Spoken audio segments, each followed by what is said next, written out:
Ladies and gentlemen, welcome back to the Sean Stewart Show. It is Sports Handicapping time. Join me on the FanDuel hotline. He is the Sports Handicapper all the way from Las Vegas. Ladies and gentlemen, please welcome my good friend, Mr. Raphael Esparza, to the program. What's going on, Sean? How's it been? Pretty good, pretty good. It looks like the Big Ten and Fox Sports is getting the looks like it's gonna be official now. Yeah, we were discussing this off before we came on. There was grumblings about this all through last year's college football season. Of course, Fox got the rights. Well, they really wanted a Big Ten just because of football. No disrespect to college Right. basketball, but I remember hearing stuff during the Rose Bowl and all that. Just because I know a lot of people, some people had to pay for the Big Ten network. You couldn't get it there. It wasn't your free local provider. Like now that you can get the SEC network, it's pretty much is free just because of ESPN. So I think a lot of grumblings in the Midwest and in the meter of what Ohio State's been doing in football and insurance of other teams, especially bringing in Maryland and Rutgers, a little bit more excitement to the conference. It didn't shock me. Like I said, I heard during I'm almost 100% positive it was during Rose Bowl that it was pretty much a done deal at that time. They were just dotting some I's and crossing some T's, but I knew this was going to be sooner than later. Once Maryland and Rutgers came in and SEC Network got their own channel on ESPN, you figured the Big Ten, and you can probably see the Pac-12 will probably be the next step trying to get something different. It's just the way that the landscape is going right now. So right now, the only conference don't have their own network is the ACC network. Yes, but you know what? If you're ACC, you're more college. No, again, no disrespect to the ACC football fans Right. out there, but ACC is pretty much well known more for basketball than there is, Right. I would say, for football. And ACC, they're pretty much on ESPN, ESPN2 for college basketball, every college basketball. So I would think Pac-12 will probably be trying to land a big free network TV deal before I see ACC, just because Pac-12 football. No disrespect to ACC football, but I would put Pac-12 football ahead of ACC.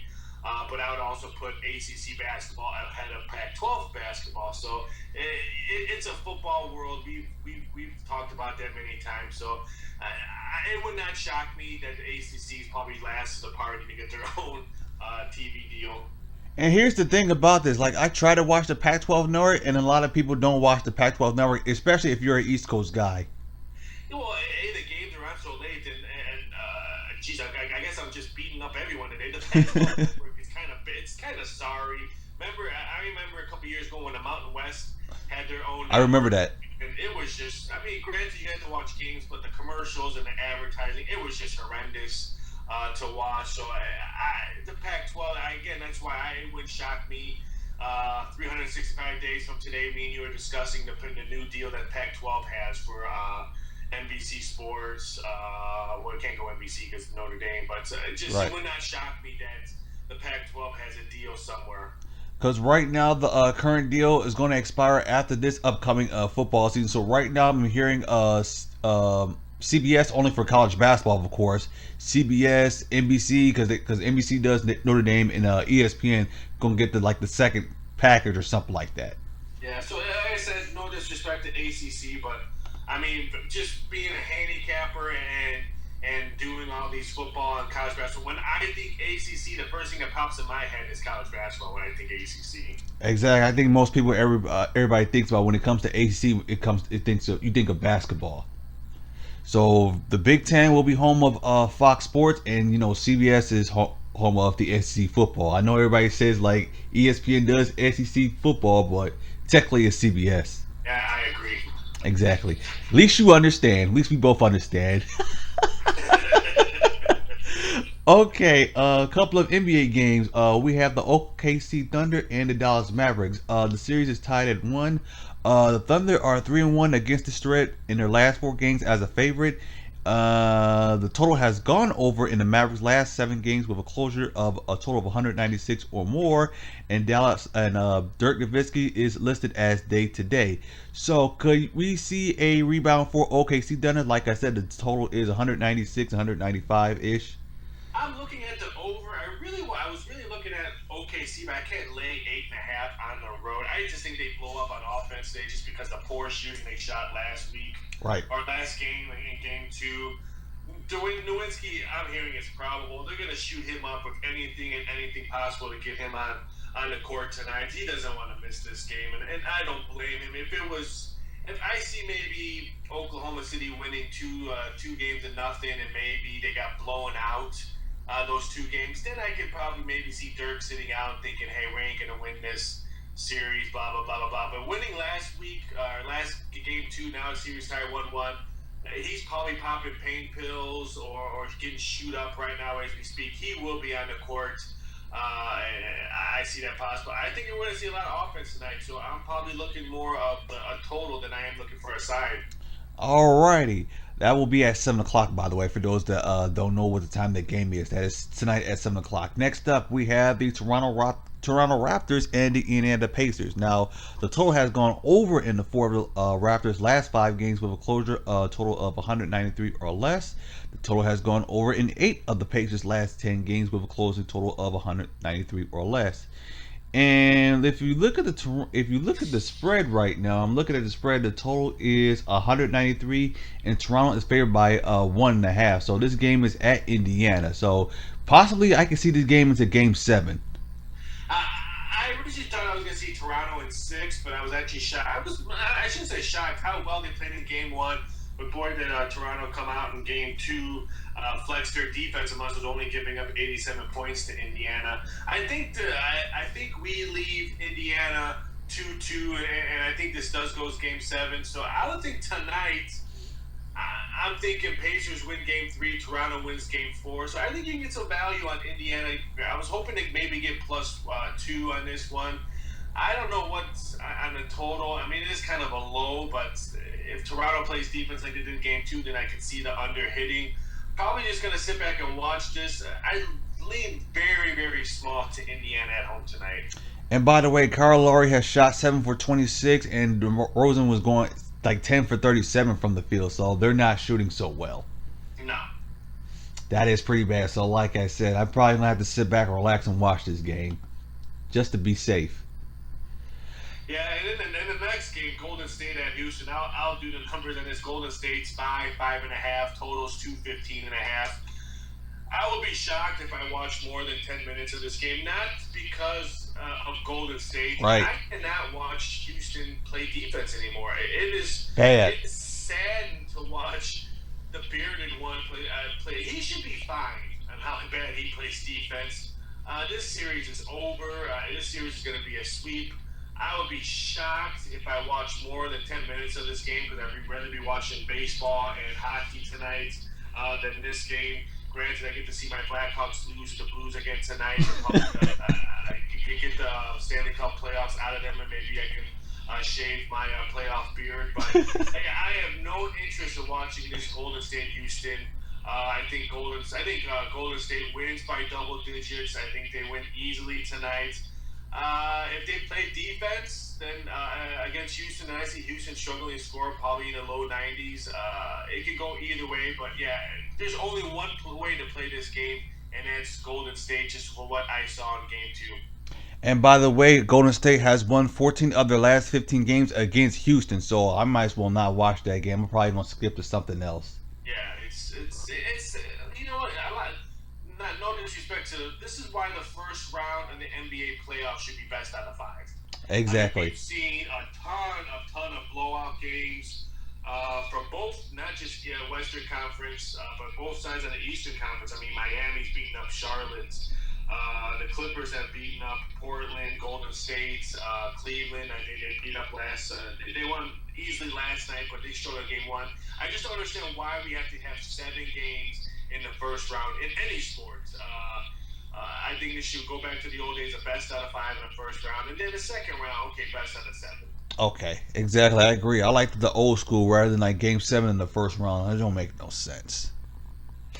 Unless it's the Spurs against a good quality team. Let's say the Spurs had to play Golden State or the Clippers in the first round. Then they can make that a Game 7 because that'd be a much better series. Right, and better T rings.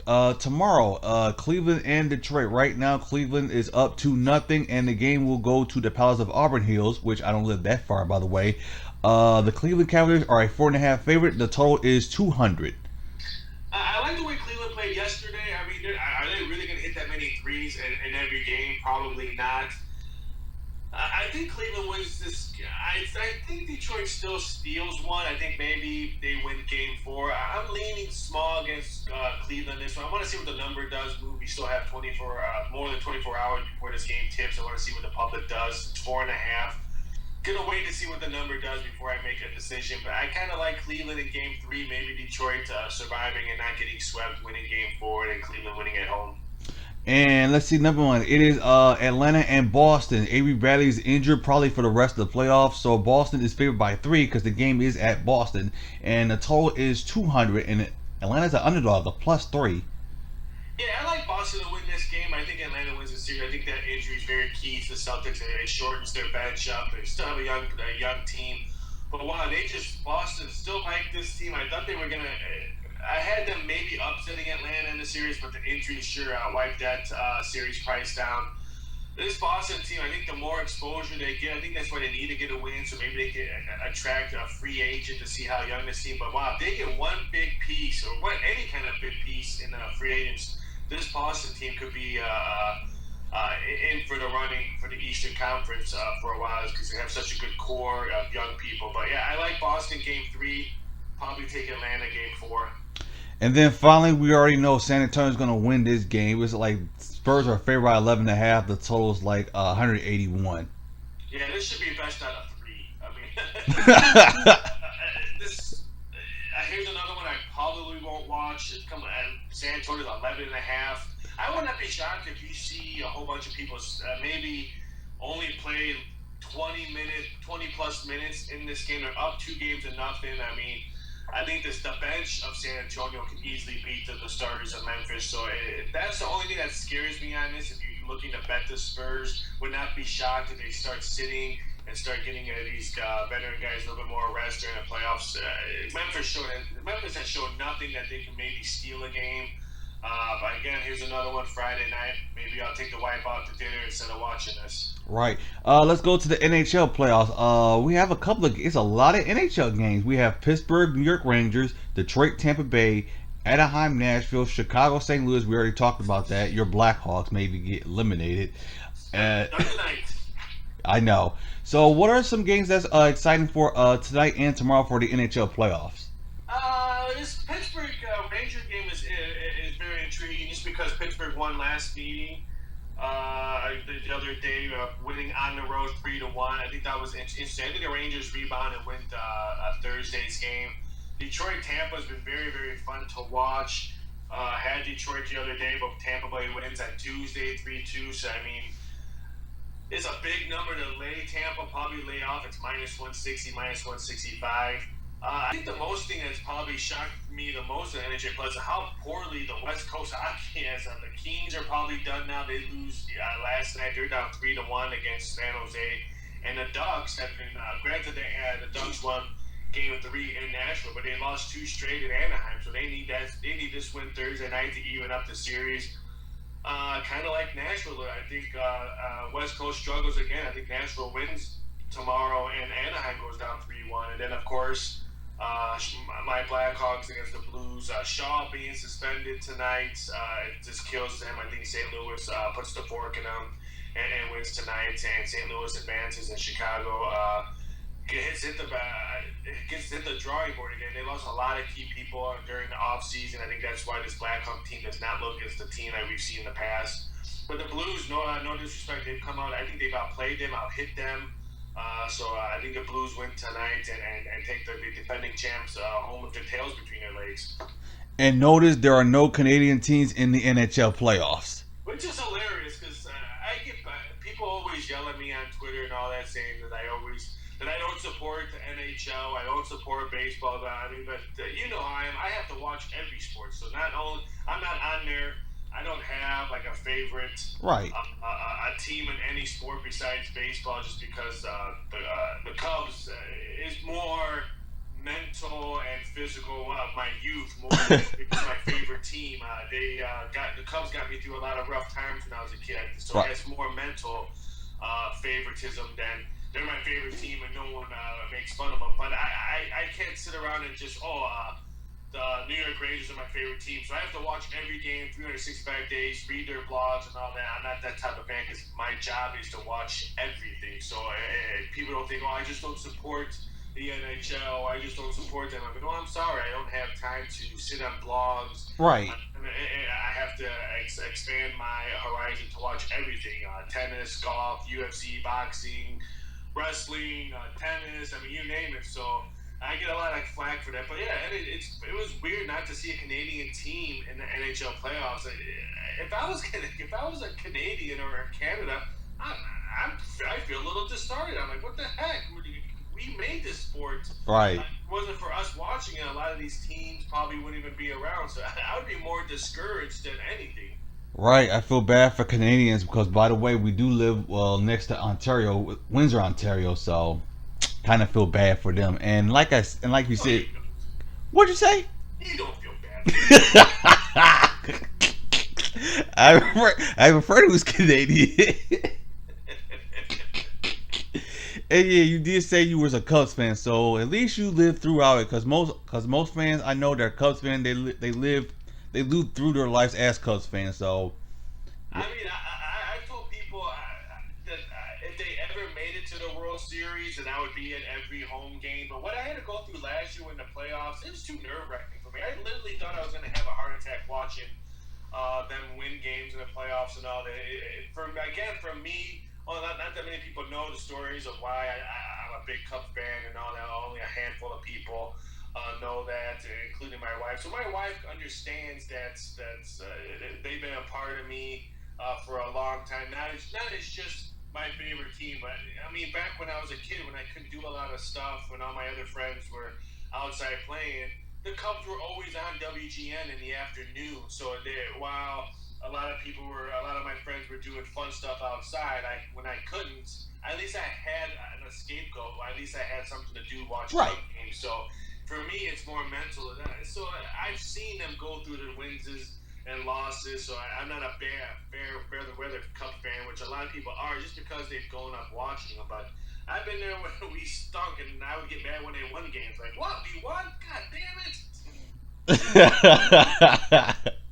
Okay. UFC UFC 197. We have a title fight.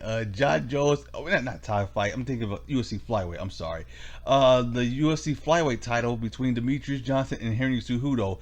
Demetrius Johnson is a minus 395, while Cejudo's like a plus 325. Now, can we possibly see an upset, or you think Demetrius Johnson can cruise through and win this? You know what? I'm more interested. I think Demetrius Johnson wins, but I'm more interested in a betting crop. The over/under 4.5. The unders plus 175. I think we might see a tap out, or maybe someone just go nights. Maybe in the late third round or beginning of the fourth. I'm looking at. I might throw a little coin at the under 4.5 rounds plus 175. I know the flyweights is 9 times out of 10 they usually go the distance, but this is 5 rounds, so we could see some tired legs and some tired open mouths and breathing heavy after the third round, and maybe someone just gets caught or someone just gets lazy on the ground, and we might see a tap out or a night. I'm looking at that prop. I think Demetrius does win. I think there's no value at the favorite here. Plus 395. There's $4 around there. I would say the public will probably bet the underdogs because it's plus 350. But for me, I'm looking at that round prop.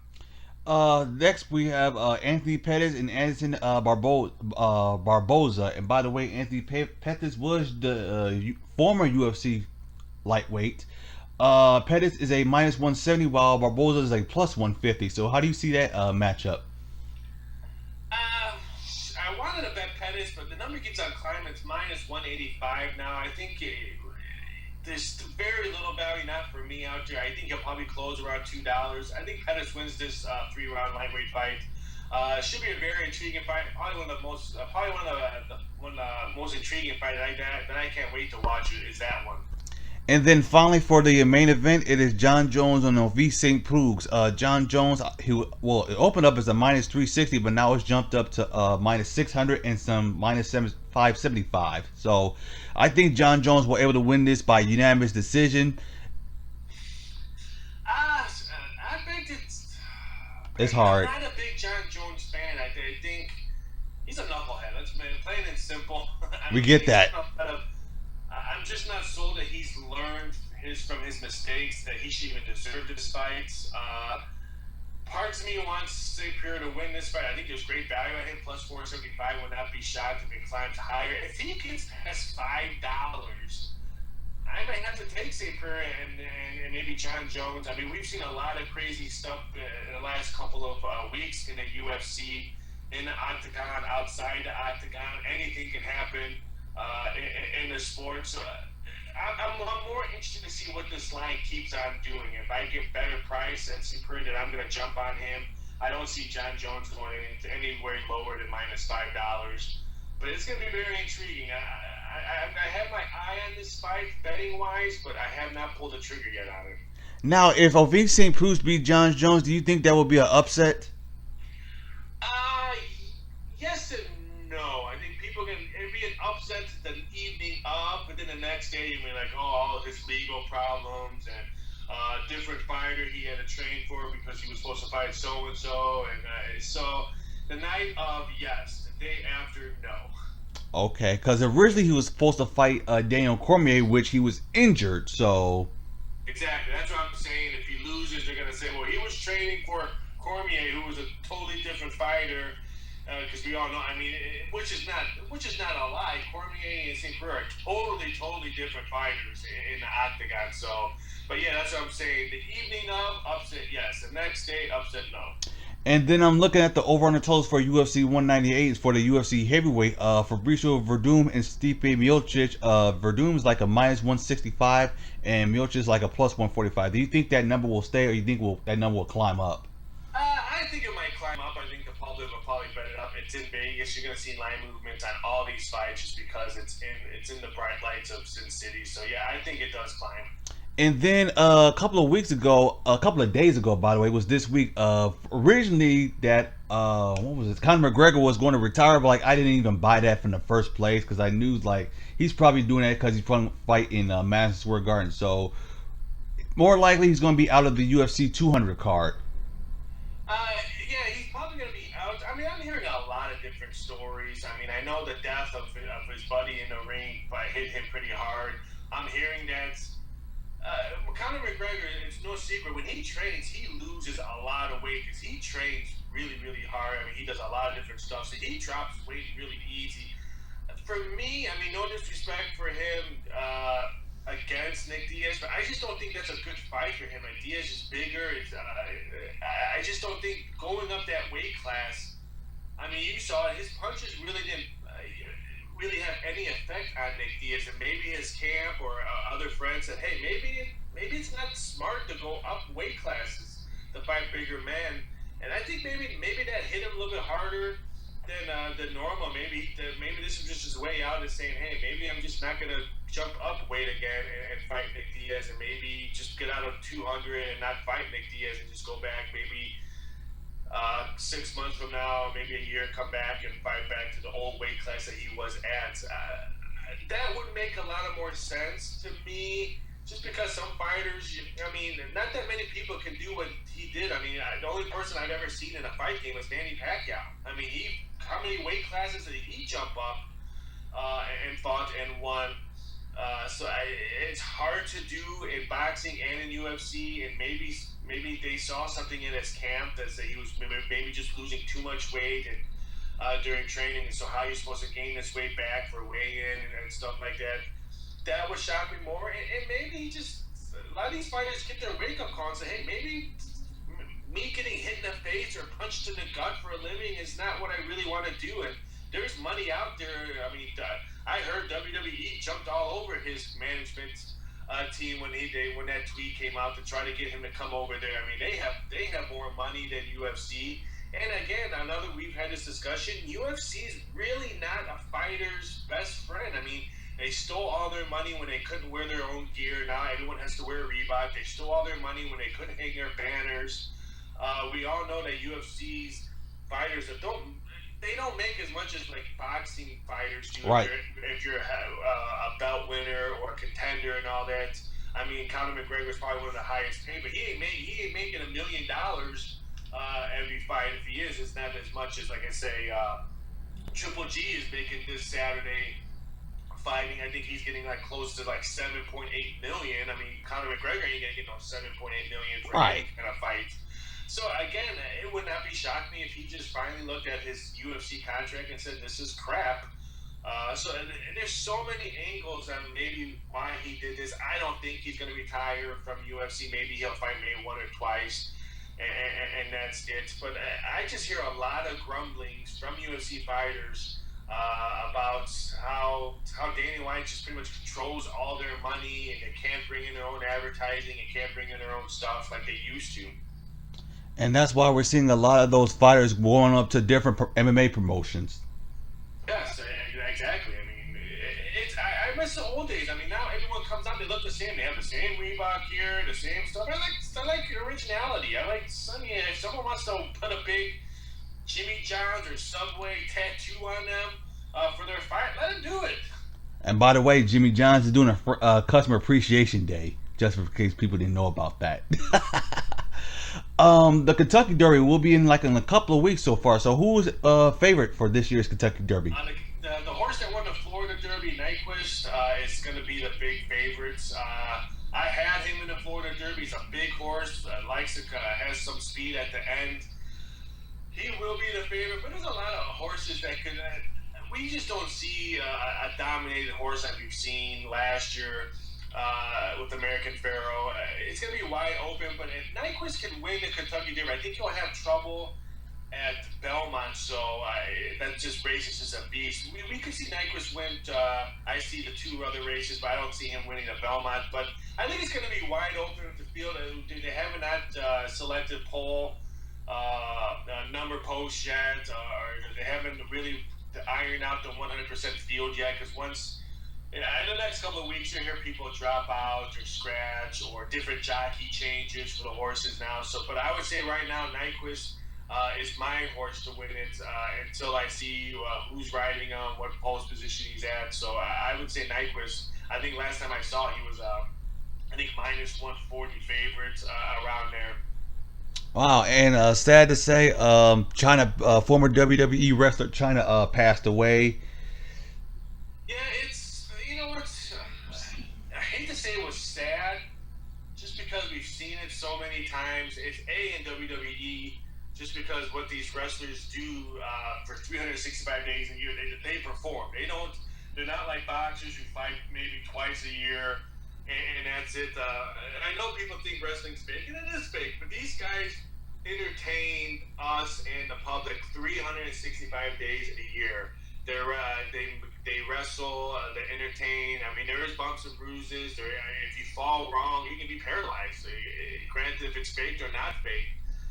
So pain pills and other stuff to get you through that 365-day year is really common in WWE, especially with the era that she grew up in. I heard wrestlers were popping pills like Tic Tacs, pain pills, and stuff like that. It more saddens me that people can't get rid of their demons more than it saddens me that she passed. I mean, demons and any kind of demon, what you have, alcohol, drugs, and overeating, anything. When the demon wins, that's what saddens me more than I was shocked. I was more saddened that, hey, her demon won, more than, wow, China died today. I was more sad that again, a demon took another a life in this world. I would say that shocks me more than anything. Ladies and gentlemen, sports handicapper Raphael Esparza on the show. Now, where can my listeners find you on social media and and the website? You can find me on Twitter at VSI.sports, and you can also find me at DocSports.com. I'm one of the handicappers there, so highly recommend jumping on there, and you get to read all my articles and all that. I just retweeted out an interview I did for some space travel stuff that a website wanted me to do odds on rocket launchers and the first alien landed and stuff like that. So you can read that article out there. So I always have interesting stuff on Twitter. Alrighty, ladies and gentlemen, sports handicapper Raphael Esparza is the program. Thank you so much, and I have to have you in a couple of weeks. So take it easy, Sean. Have a great weekend. You too, my friend. Ladies and gentlemen, sports handicapper Raphael Esparza.